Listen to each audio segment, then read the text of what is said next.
Welcome class 12. Today we are going to start a new chapter number 8, correspondence with depositors. As we know, when we want to open a company, so for opening or establishing a company, we require a lots of fund. So we collect or raise the fund through the different sources, from owned capital, from the borrowed capital, as we know.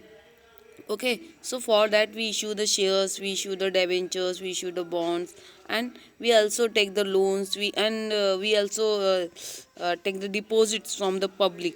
Okay, हम public से deposit भी लेते हैं. अब हमने क्या पढ़ लिया कि for taking the deposit from the public, first we have to communicate with the public. हमको पब्लिक से क्या करना पड़ेगा, कम्युनिकेट करना पड़ता है in regard of the acceptance, in regard of the बात करें उसके कंटिन्यूएंस की, देन उसके रीपेमेंट की, उसके रेट ऑफ इंटरेस्ट की. ओके, सो ये सारी कम्युनिकेशन हमको डिपॉजिटर के साथ करनी पड़ती है जो हमारे डिपॉजिटर होते हैं.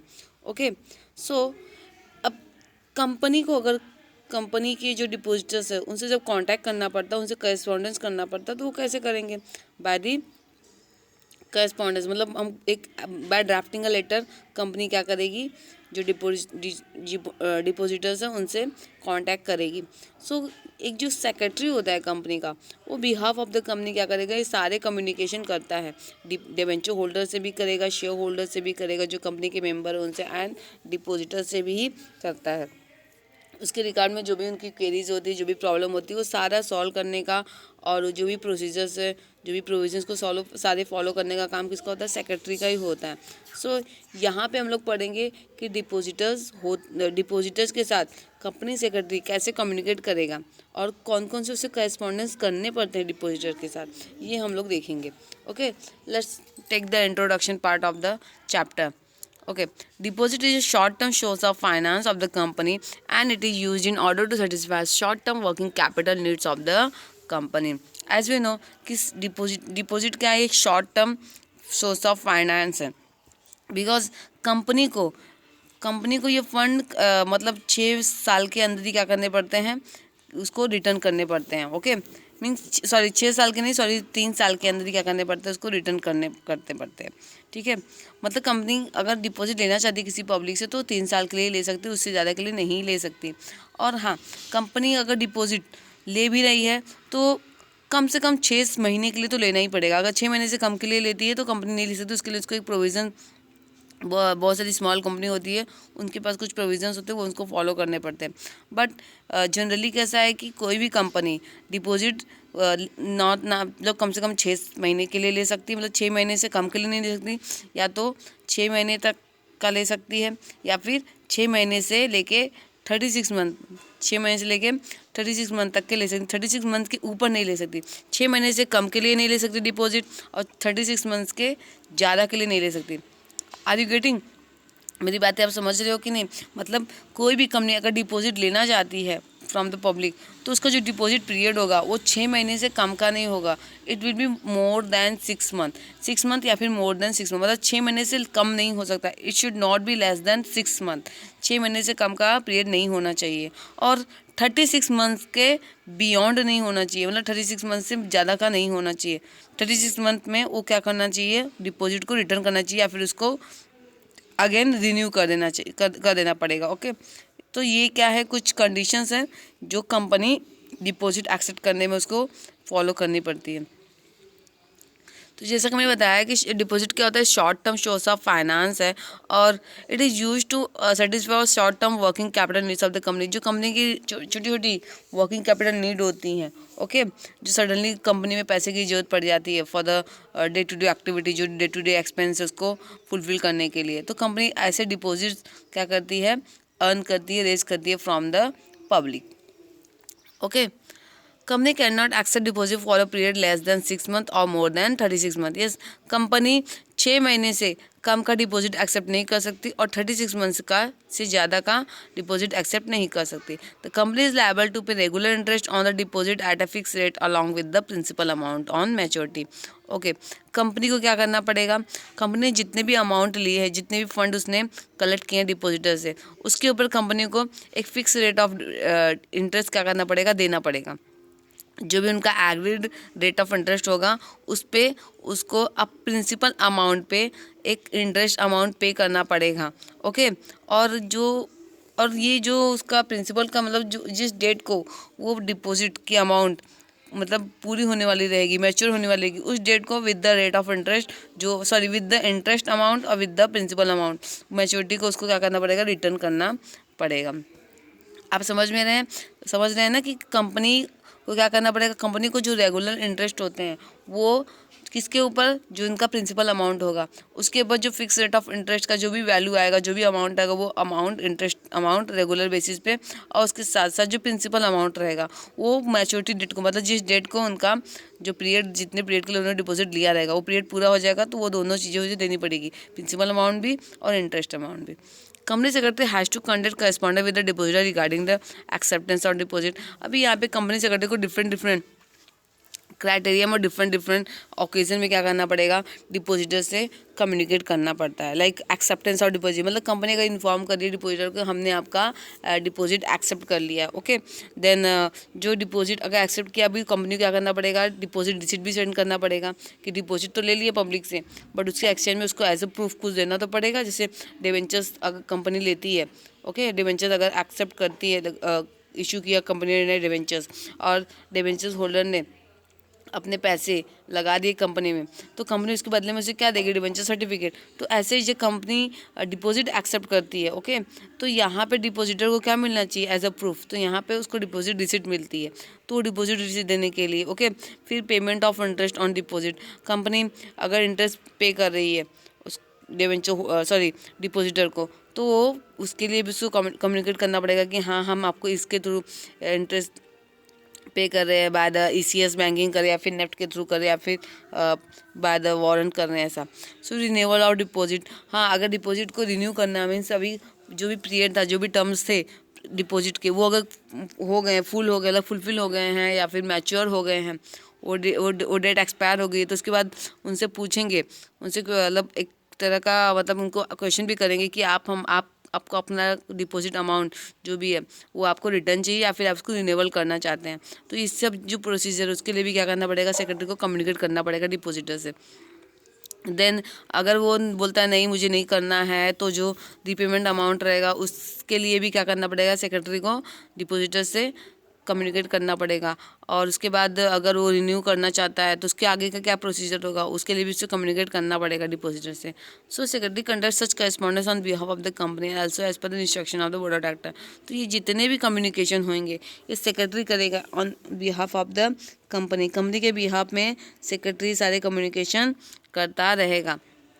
ओके, और वो अपने मन से नहीं करेगा, as per the instruction of the board of director, मतलब बोर्ड ऑफ डायरेक्टर के इंस्ट्रक्शन के अकॉर्डिंग ही करेगा, खुद से कुछ नहीं करने वाला है वो। ठीक है, the secretary should be very cautious and careful while corresponding with depositor of the company. अभी जैसे देखो कंपनी ने डिपॉजिट एक्सेप्ट कर लिया, अभी कंपनी को क्या करना है, डिपॉजिट रिसिप्ट भेजना है, तो उसको वो जो भी उनका प्रिस्क्राइब लिमिट होगा, मतलब जो भी लिमिट पीरियड होगा उस पीरियड के उसको क्या करना पड़ेगा, वो जो भी रिसिप्ट रहेगा डिपॉजिटर का वो उसको इशू कर देना पड़ेगा। ओके, ठीक है। तो और ये सारी कम्युनिकेशन करने के लिए जो सारे करस्पॉन्डेंस है, जो भी लेटर्स हैं, ये सारे मतलब उसको करने के लिए मतलब उनको सेंड करने के लिए सेक्रेटरी को बहुत सारे क्या करना, बहुत सारे मतलब प्रिकॉशंस लेने पड़ते हैं, बहुत सारे उसको ध्यान रखना पड़ता है कि हमसे कोई मिस्टेक ना हो जाए, कोई भूल ना हो जाए, बिकॉज एक भी मिस्टेक होगी तो कंपनी के लिए बहुत बुरा इम्पैक्ट पड़ता है। So secretary should be very cautious, मतलब बहुत ही कॉशियस और केयरफुल होना पड़ेगा सेक्रेटरी को जब भी वो इस मैटर में या फिर और किसी भी मैटर में रिलेटेड टू द किसी मैटर की बात करें, related to the debenture holder की बात करें, रिलेटेड टू द मेंबर्स की बात करें, किसी मैटर में it should be very cautious and careful while corresponding with the any member of any बात करें क्रिएटर और डेटर ऑफ द कंपनी, किसी से भी अगर वो बात करता है वाइल द करस्पॉन्डिंग, अगर वो बैंक में के थ्रू बात करता है, गवर्नमेंट से भी बात करता है बाय द लेटर, तो बहुत सारी इसको केयरफुलनेस रखनी पड़ेगी। सो यहाँ पे भी अगर वो डिपॉजिटर से बात कर रहा है कंपनी के, तो उसको बहुत ही कॉशियस और केयरफुल रहना पड़ेगा। तो कौन कौन से प्रिकॉशंस, कौन कौन से ऐसे स्टेप्स है जो कंपनी सेक्रेटरी को बहुत ध्यान रखने पड़ेंगे जब वो किसी भी डिपॉजिटर से करेस्पॉन्डेंस करता रहेगा। So here the some precautions to be taken by the secretary while corresponding with the depositor. अभी डिपॉजिटर को कौन कौन से प्रिकॉशंस लेने पड़ेंगे जब वो किसी भी डिपॉजिटर से करेस्पॉन्डेंस यहाँ पे ये है कि सेक्रेटरी को कौन कौन से प्रिकॉशंस लेने पड़ेंगे अगर वो किसी भी डिपॉजिटर से कॉरेस्पॉन्डिंग कर रहा है या फिर उससे कम्युनिकेट कर रहा है while the letter. Okay, so let's take first option is given there legal provision. Okay, अभी लीगल प्रोविजन क्या होता है स्टूडेंट्स, यहाँ पे सेक्रेटरी शुड मतलब यहाँ पे ना सेक्रेटरी को should follow the statutory provision of the companies act 2013। जो भी कंपनीज एक्ट है ना 2013 उससे रिलेटेड जो भी स्टैट्यूटरी प्रोविजन होंगे, जो भी स्टैट्यूटरी मतलब जो संवैधानिक प्रोविजंस है उसको फॉलो करना पड़ेगा। जो भी रिलेवेंट लॉज होंगे, जो भी रिलेवेंट लॉज होंगे मतलब कि जैसे कंपनी ने क्या कर दिया, जैसे कंपनी ने डिपॉजिट लिया बट कंपनी ने जो फॉरेन कंट्री है वहाँ से डिपॉजिट एक्सेप्ट किया, तो कंपनी को डिपॉजिट के लिए जो भी रूल्स रेगुलेशन रहते हैं वो तो फॉलो करने ही पड़ेंगे। मतलब इंडियन कंपनी एक्ट के डिपॉजिट के जो लॉज है वो तो फुलफिल करने पड़ेंगे। इसके अलावा कंपनी फॉरेन से एक्सेप्ट कर रही है डिपॉजिट, तो फॉरेन के जो भी लॉज होंगे प्रोविजंस होंगे वो भी क्या करना पड़ेगा, सेक्रेटरी को फॉलो करना पड़ेगा और उसको कंप्लाई करना पड़ेगा। ठीक है, तो जो भी लेटेस्ट अमेंडमेंट हुए रहेंगे इस एक्ट में, जो भी लेटेस्ट अमेंडमेंट हुए रहेंगे मतलब जो भी लेटेस्ट चेंजेस हुए रहेंगे, जो भी अदर रिलेवेंट लॉज होंगे मतलब मीन्स वो सारे उसे क्या करने पड़ेंगे, फुलफिल करने पड़ेंगे while corresponding with the depositor. Okay, इसके अलावा सेक्रेटरी को मतलब बहुत ही कॉशियस और केयरफुल रहना पड़ेगा जब वो किसी भी डिपॉजिटर से किसी भी लीगल मैटर पे क्या कर रहा है, कम्युनिकेट कर रहा है या फिर कॉरेस्पॉन्डेंस कर रहा है। तो देखते हैं यहाँ पे क्या लिखा हुआ, the secretary should ensure that provision relating to the invitation, acceptance, renewal and repayment of deposit are duly comply with the company. क्या बोला, सेक्रेटरी को बहुत क्या रहना पड़ेगा, सेक्रेटरी को जितने भी प्रोविजंस है रिलेटेड टू द इन्विटेशन मतलब डिपॉजिटर को इनवाइट किया पहले कि भाई हमारी कंपनी पैसा लगाई है, हम आपको इतना इंटरेस्ट देंगे, फिर आपको जो अमाउंट है वो डूबेगी नहीं, हम आपको मैच्योरिटी डेट पे प्रोवाइड कर देंगे, इसके अलावा हम आपको इतना रेट ऑफ इंटरेस्ट भी दे रहे हैं। ऐसे ऐसे जो भी इन्विटेशन रहेगा उसके लिए जो भी प्रोविजन रहेगा वो कंपनी को फॉलो करने पड़ेंगे। ओके, तो सेक्रेटरी के लिए जितने भी रूल्स रेगुलेशन सारे फॉलो करने पड़ेंगे, फुलफिल करने पड़ेंगे। देन उसके एक्सेप्टेंस से रिलेटेड, उसके रिन्यू से रिलेटेड, उसके रीपेमेंट से रिलेटेड सारे जितने भी मतलब ड्यूली जो भी प्रोविजंस रहेगा उसको क्या करना पड़ेगा, ड्यूली कंप्लाइड करना पड़ेगा, मतलब उसको फॉलो करना पड़ेगा, ऑल लॉज को उसको क्या करना पड़ेगा, फॉलो करना पड़ेगा। Okay, while corresponding with depositor secretary should observe the legal provision. जब भी सेक्रेटरी क्या करेगा, ये जो प्रोविजंस है उसको मतलब जब भी सेक्रेटरी को डिपॉजिटर के साथ जब करेस्पॉन्डेंस करेगा तो जो भी प्रोविजंस है, जो भी लीगल प्रोविजंस है उसको क्या करना पड़ेगा, बहुत ही कॉशियसली और केयरफुल्ली उसे फॉलो करना पड़ेगा और फुलफिल करना पड़ेगा। Next, courtesy. ओके, सेक्रेटरी को बहुत ही कर्टियसली क्या करना है, रिस्पॉन्स करना रहेगा इन बिहाफ ऑफ द कंपनी। मतलब सेक्रेटरी क्या होना चाहिए, मतलब पैनिक नहीं होना चाहिए, एकदम नॉर्मल होना चाहिए, मतलब एकदम केयरफुल होना चाहिए। Polite replies essential while writing letter to the depositor, rude word should be strictly avoid. Okay, rude word एकदम अवॉइड करने का है, मतलब बीइंग द जैसे देखो कि डिपॉजिटर क्या होते हैं, एक तरह के वो क्रेडिटर ही होते हैं। So being the creditor the due respect should be given to the depositor, उनको क्या देना पड़ेगा, रिस्पेक्ट देना पड़ेगा। ओके, देयर आफ्टर मतलब जो टोन होएगा लैंग्वेज का, the tone of the language in the letter should be courteous, जो भी लेटर में जो भी वो टोन यूज़ करेगा सेक्रेटरी, वो क्या होना चाहिए, बहुत ही कर्टियस होनी चाहिए, मतलब बहुत ही पोलाइटनेस के साथ उसे बात करनी पड़ेगी। वो रूड वर्ड तो बिल्कुल भी नहीं यूज़ कर सकता, रूड और हार्श लैंग्वेज बोलते हैं ना, it should be very strictly avoided, वो अवॉइड करना पड़ेगा उसको, वो यूज़ नहीं कर सकता लेटर में, मतलब बहुत ही अच्छी तरह से उसे बात करनी पड़ेगी। बिकॉज जो कर्टियस लेटर होगा ना एकदम, जो उसमें पोलाइटनेस दिखनी चाहिए, और पोलाइटनेस क्या दिखाता है, सिंपैथी दिखाता है, रिस्पेक्ट दिखाता है एंड म्यूचुअल अंडरस्टैंडिंग भी शो करता है। So politeness means use of courteous language. Politeness कैसा हो जाएगा, ये कर्टियस लैंग्वेज हो जाएगा।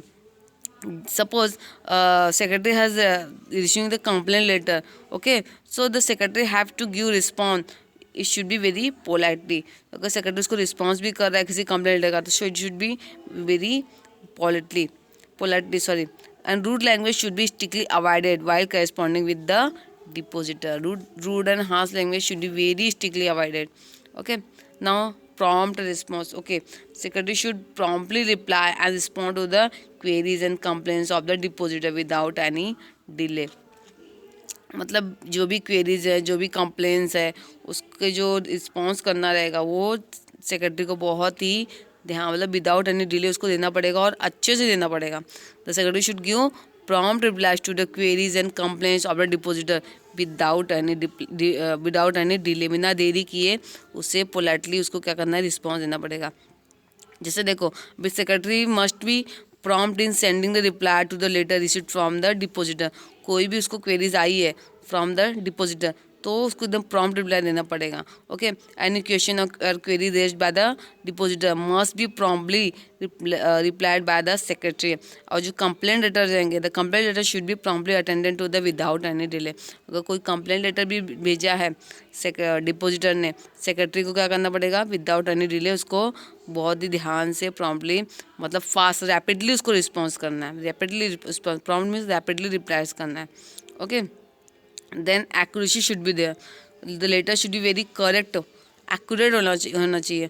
ऐसा नहीं कि कुछ भी उसमें लिख दिया गया हो. ठीक है, मीन्स अप टू डेट होना चाहिए. ओके, लेटर कैसा होना चाहिए, अप टू डेट होना चाहिए. उसमें कुछ भी फेक नॉलेज ऐसा एकदम नहीं, मतलब फेक या फिर कोई अनट्रू टर्म्स नहीं होने चाहिए उसके अंदर. एकदम एक्यूरेट होना चाहिए वो. ठीक है, सी क्या लिखा एक्यूरेसी में. Letter return to the depositor should be accurate and precise, factual and correct information. मतलब जो भी इन्फॉर्मेशन उसमें दी गई हो क्या होनी चाहिए, फैक्चुअल होनी चाहिए. ऐसा नहीं कि कुछ भी दिया गया हो फालतू में, मतलब एकदम करेक्ट इन्फॉर्मेशन होनी चाहिए उसके अंदर. And factual and correct information should be provided to the, मतलब करेक्ट इन्फॉर्मेशन उसमें होनी चाहिए. जैसे सेक्रेटरी के लिए हमेशा क्या, मतलब it should always provide precise and up to date information to the depositor, और the information must be factual and true. Information क्या होनी चाहिए, फैक्चुअल और ट्रू होनी चाहिए. फेक तो उसमें बिल्कुल कुछ होना ही नहीं चाहिए. और इट शुड ऑलवेज, मतलब correct, up to date, factual होना चाहिए. और इसके साथ साथ एक उसमें कोई भी, मतलब ऐसा फेक नॉलेज नहीं होना चाहिए या फिर कोई ऐसी अनट्रू या फिर मिसलीडिंग मिस स्टेटमेंट नहीं होनी चाहिए उसके अंदर. इससे क्या होगा, मतलब बहुत बुरा इम्पैक्ट पड़ेगा कंपनी के ऊपर, जो भी डिपोजिटर्स रहेंगे उनका. ओके, सो कंपनी सेक्रेटरी को बहुत ध्यान रखना पड़ेगा कंपनी के इमेज का. अगर ऐसा कुछ भी प्रॉब्लम होगा, एक्यूरेट नहीं है, उसमें कुछ भी कोई भी लैंग्वेज यूज़ कर दिया है, इसके साथ साथ कोई भी टर्म डाल दिया है, कोई भी इन्फॉर्मेशन ऐसी झूठ लिख दिया है, तो इससे क्या होगा, जो कंपनी की इमेज है उस पर बहुत बड़ा इफेक्ट पड़ेगा. सो कंपनी सेक्रेटरी को ये भी ध्यान रखना पड़ेगा. ये हमारा 5th पॉइंट है कि कंपनी सेक्रेटरी को कंपनी की इमेज का, गुडविल का भी ध्यान रखना पड़ेगा while writing the letter to the depositor. So while writing letter, the secretary has to maintain the goodwill of the company. Company secretary को क्या करना पड़ेगा, कंपनी का जो गुडविल है उसको भी मेंटेन करना पड़ेगा. अदरवाइज कंपनी के जो डिपोजिटर उनके माइंड पे बहुत ही बुरा इफेक्ट पड़ेगा कंपनी का. The secretary should try to project good image of the company in every situation in the minds of the depositor. while drafting the letter, secretary has to try his best to remove their doubt. Because जब secretary ना letter लिख रहा है depositor को, तो उसको अपना best try करना चाहिए कि मतलब he has try to remove his their doubts. जो भी उनके डाउट्स हैं डिपोजिटर के, जो भी क्वेरीज हैं, उनको ट्राई करना पड़ेगा सेक्रेटरी को कि वो मतलब उसको रिमूव करे. So the secretary has to try his best to remove their doubts, queries and difficulties in polite and courteous manner. मतलब बहुत ही कर्टियसली उसको क्या करना पड़ेगा, ध्यान देना पड़ेगा कि वो क्या करे, जो भी कंपनी की इमेज है उसके ऊपर कोई बुरा इफेक्ट न पड़े. वाइल करस्पॉन्डिंग विद मतलब while corresponding with the depositor, the secretary should always try to maintain a goodwill and create a good image of the company in the minds of the depositor. Okay, now you attitude. अभी you attitude means कि consider करना पड़ेगा इसको, depositor को consider करना पड़ेगा कि depositor को कंसिडर करना पड़ेगा कि यहाँ पे सेक्रेटरी को कंसिडर करना पड़ेगा कि यहाँ पे हम किसको लेटर लिख रहे हैं, हम डिपोजिटर को लेटर लिख रहे हैं. Letter should be written from depositor point of view after taking into consideration the requirement of the depositor. मतलब यहाँ पर सेक्रेटरी को ये ध्यान देना पड़ेगा कि वो लेटर किसको लिख रहा है, उसको अपने माइंड में रखना पड़ेगा. वो लेटर डिपोजिटर को लिख रहा है, तो डिपोजिटर को अपने माइंड में रख के उनके लिए सोच के वो क्या करना पड़ेगा, उसे लेटर लिखना पड़ेगा. Letter should be written from depositor point of view after taking into consider requirement of the depositor, मतलब कि डिपोजिटर की क्या रिक्वायरमेंट है उसको ध्यान में रखते हुए उसको क्या करना पड़ेगा, डिपोजिटर के लिए लेटर लिखना पड़ेगा। ऐसा नहीं कि उनकी जो प्रॉब्लम्स है वो सॉल्व करते हुए उसे लिखना पड़ेगा। मतलब आपको समझ में आ रहा है ना कि उसको समझना पड़ेगा कि है लेटर किसके लिए लिख रहे हैं, तो उनको इम्पोर्टेंस देते हुए, मीन्स जो भी कंपनी का रीडर है, मतलब रीडर कौन है, डिपोजिटर है, सो जो भी सेक्रेटरी है, it should be due to the importance and consideration to the depositor and consider the problem of the depositor while sending, मतलब जब भी कोई अगर निगेटिव रिप्लाई भी दे रहा है, so while sending the negative reply he should draft this letter more carefully so that the depositor should not be hurt, इससे depositor क्या होंगे, वो हर्ट नहीं होंगे। so secretary should make the member feel that the management honestly regret refusal, मतलब उसको ऐसा feel नहीं होना चाहिए कि हाँ कंपनी ने मतलब जो भी रिग्रेट किया है, हमारा जो डिपॉजिट उसको एक्सेप्ट नहीं किया है, तो उससे उसके माइंड पे बुरा असर ना पड़े कंपनी के बारे में। मतलब उसको कंसिडर करके, सेक्रेटरी को डिपॉजिटर को कंसिडर करके उनकी जो रिक्वायरमेंट है, जो भी प्रॉब्लम है, जो भी क्वेरीज है, उसको सॉल्व करने की कोशिश करनी चाहिए। Then conciseness, the letter must be concise, that is short, brief and to points, unnecessary and irrelevant information should be avoided। Okay, letter कैसा होना चाहिए, कंसाइज होना चाहिए, कुछ भी दुनिया भर का उसमें नहीं भर देना चाहिए। हाँ, बहुत ही इजी लैंग्वेज होना चाहिए, simple language should be there, मतलब the secretary must use the simple word, simple sentence and adopt the convincing style while writing a letter to the depositor. मतलब लेटर ऐसे लिखना है कि डिपोजिटर क्या हो जाए, कन्विंस हो जाए, जो भी वर्ड हो वो एकदम सिंपल होने चाहिए, सेंटेंस क्या होने चाहिए, सिंपल होने चाहिए। Okay, technical words, long sentence, ये सब क्या होने चाहिए, should be avoided in the letter, ये सब अवॉइड करना पड़ेगा। I should be very easy to understand, letter कैसा होना चाहिए, बहुत ही ईजी होना चाहिए समझ में आने के लिए, एकदम दुनिया भर का कुछ भी ऐसे नहीं भर देना चाहिए कि बहुत लेंदी बना, मतलब बहुत ही लेंदी बना दिया, उसको पढ़ने में भी टाइम जा रहा है और क्या लिखा है कुछ समझ में आ ही नहीं रहा है, तो ऐसा नहीं होना चाहिए। तो जो लेटर होना चाहिए एकदम शॉर्ट में होना चाहिए, बहुत ही कंसाइज होना चाहिए। ओके, मीन्स मैंने अभी आपको शॉर्ट में बता दिया कि letter should be very concise, means brief होना चाहिए, शॉर्ट होना चाहिए, पॉइंट टू पॉइंट होना चाहिए। अननेसेसरी और इररिलेवेंट जो इन्फॉर्मेशन होती है ना, इट मस्ट बी अवॉइडेड, उसको निकाल देने का है जो जरूरी नहीं है। देन मैक्सिमम सिक्रेसी, यस अभी हमको पता है कि जो सेक्रेटरी होता है क्या होता है, कॉन्फिडेंशियल पर्सन होता है कंपनी का, कॉन्फिडेंशियल ऑफिसर ही माना जाता है, सो उसको पूरा सिक्रेसी रखना पड़ेगा। The secretary should not disclose any confidential information of the company to the depositor, companies के जो भी इंपॉर्टेंट डॉक्यूमेंट्स है, जो भी इंपॉर्टेंट इन्फॉर्मेशन है, उसको क्या करना है, डिस्क्लोज नहीं करना है। The secretary should tactfully answer some letters without giving any secret information of the company, जो भी लेटर्स रहेंगे उसके अगर रिप्लाई कर रहा है तो उसका आंसर कैसे देना है, रिप्लाई कैसे देना है, वेरी टैक्टफुली देना, मतलब बहुत ही स्मार्टली देना है, कोई भी कॉन्फिडेंशियल इन्फॉर्मेशन बाहर नहीं जानी चाहिए। So it is necessary to maintain maximum secrecy as regard secretarial correspondence with the depositor, because as a confidential officer of the company, secretary should not disclose any important and secret information related to the company while corresponding with the depositor।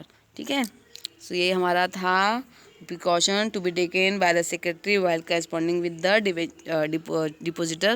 thereafter हम लोग पढ़ेंगे circumstances under which secretary has to enter into correspondence with the depositor, मतलब कौन कौन से event में, कौन कौन से ओकेजन में सेक्रेटरी को करस्पॉन्डेंस करना पड़ेगा डिपोजिटर को। तो यहाँ पे देखो कुछ दिया है, thanking depositor for depositing amount and showing faith in the company.